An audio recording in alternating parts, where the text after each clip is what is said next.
Di ba nag-ano lang ako ng fashion show kay Dio Almodal? May nakatabi akong model. Isa, her name is Isa. She's only 25 years old.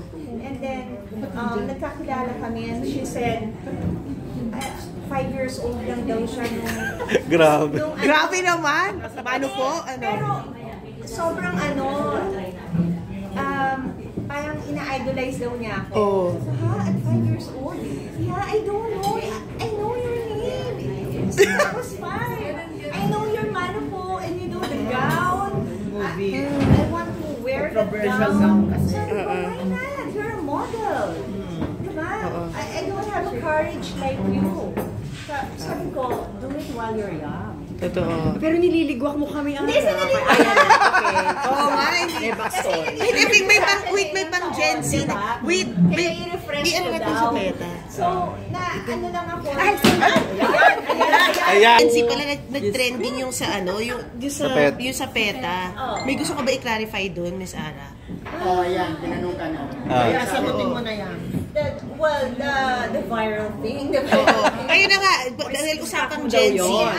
All I can say is, I kept quiet kasi you know me naman, sa 30 years ko sa industry, never naman kayo nakarinig na I don't have manners pagdating sa work and or meron akong hindi na respeto na co-workers, diba?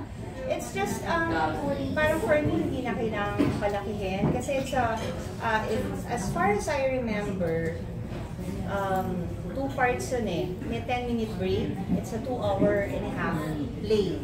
So after the 10-minute break, so normal, lumabas kami, balik, tapos bago nag-start na, and then, sumilip lang ako ng phone. And yung kasama ko, it's normal na sumisilip ka ng phone. But not the entire show. So, parang, it's not... Na-misinterpret, parang ganun. Yeah, and yung sinasabing parang, I also saw the laptop. It's the girl who, in front of me, nakaupo, yung may-ari ng laptop. Alam mo, may laptop ako pero nasa bahay. Andun lang sa cabinet. Hindi ko siya... Hindi sa'yo. Hindi, sabi daw, stock mo daw yun, Ara. Wala rin siyang dalang laptop. It's not, hindi related sa amin yung girl sa harap na may laptop. Kasi parang lumabas sa amin yung laptop. So, it's not ours. Kaya parang, di ba, alam nung mga nandun, yung mga nanood doon, kung kanino yung laptop. Kung sino yung mga, and in fact, hindi ko na ginawang big deal yun kasi hindi talaga doon ang upuan namin. We're supposed to sit in front dun sa orchestra. But, sad to say, nawala yung seats namin. May umupo. Hindi ko alam what happened to our tickets. And binayaran namin yun. But, syempre, I'm also in production. Nag-produce din ako, artista rin ako. Alam mo yun, hindi na ako nagreklamo or something. You just let it go. Yeah, I just let it go. And then, pagdating namin, nakatayo kami. So, natananta rin yung ushers kasi wala kami upuan. Wala yung seats namin. Hindi pinaalis ng ushers? Kasi yung ticket namin, supposed to be iniwan sa front desk. Sabi, iiwan dun sa front desk. Even yung tickets namin wala. So, nakita ko yung payment, ganon. So, dun kami pinaupo dun sa, nakita ko naman house seats. Oh, yun. So, kaya dun kami pinaupo. And then, there's another 2 girls na hindi ko kilala. Parang may umupo rin dun sa harap namin. At parang upuan nila yon. So, pinaupo rin sila dun sa tabi namin. So, hindi namin talaga seats yun. And, yung time na yon, pag nag-cellphone ako, nakaganyan ako. So, nag-text din kasi si Dave, no? Dapat susunod si Dave. Hindi na siya nakasunod kasi nasa meeting siya. So, we enjoyed the play, the entire show. We're not doing cellphone. So, parang, I respect their opinion, pero hindi, I don't think kailangan palakihin siya. Pero Ms. Ari, to clarify, hindi niyo po kasama yung nagla-laptop po dun sa... Hindi.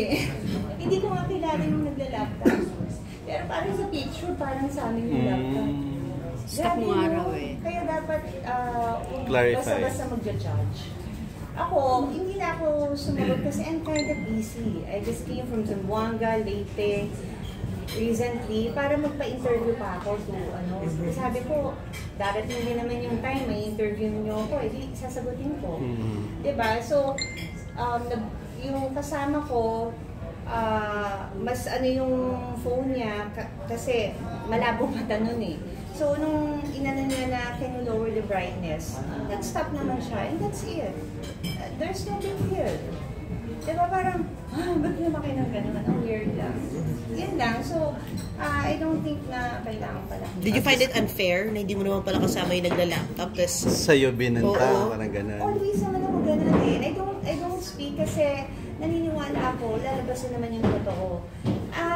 Na-reveal naman na, na hindi sa amin yung laptop. Someone cleared it. Parang may nag-comment daw. Na, That's good. A friend of an influencer or something. Diba? Grabe yung social media, no? Lalo sa stars. Happy 30 years, by the way. Happy 30 years. I want to thank all the trolls. The trolls who bashed me and judged me. May nang bash mo? Meron. Yung mga, pinifeed lang sa akin eh. Double-edged sword, social media. Oo, kasi syempre, pag binasa mo, parang maniniwala ka eh. So, sometimes, huwag tayo agad magja-judge just for one thing. Diba? Minsan, ganito yan eh, yung angulo. Pag kunwari, ay, ang laki ng braso niya. Pero pag nakita mo lang sa pearl, ba't ang liit ng braso niya? Kasi, mali yung angulo. Yung anggulo nakakataka. Tsaka yung 9. So, ganun din yung ginawa. Ganun ang anggulo nung nangyari sa PETA. Na parang Ibang sa amin anggulo. yung laptop. At naiba rin yung anggulo. So, huwag na natin palakihin.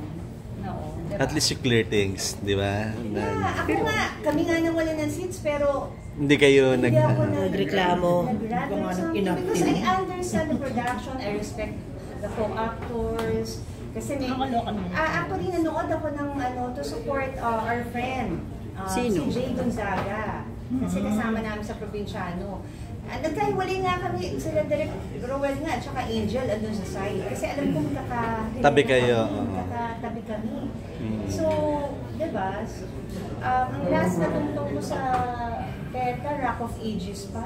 Excited nga ako manood.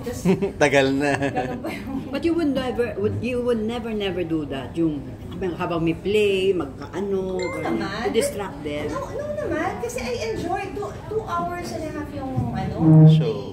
Normal lang, sisilipin mo. Siyempre, may sabihin ng asawa ko, ba't emergency. hindi ako sumasagot? Na may Hindi na siya emergency. makakasunod, diba? Kasi sabi ko, binili na kita. Diba? So, it's normal. Diba? Na pag may emergency Silip ka, lang. sisilip ka ng phone. Kumbaga, hindi ka naman... Kahit ako din naman, lalabas na lang ako. Yes. Kung mag-phone ako entire play. Kasi may na-interview kami na artist at talagang pininpoint niya na stuck mo raw yung may hawak ng laptop.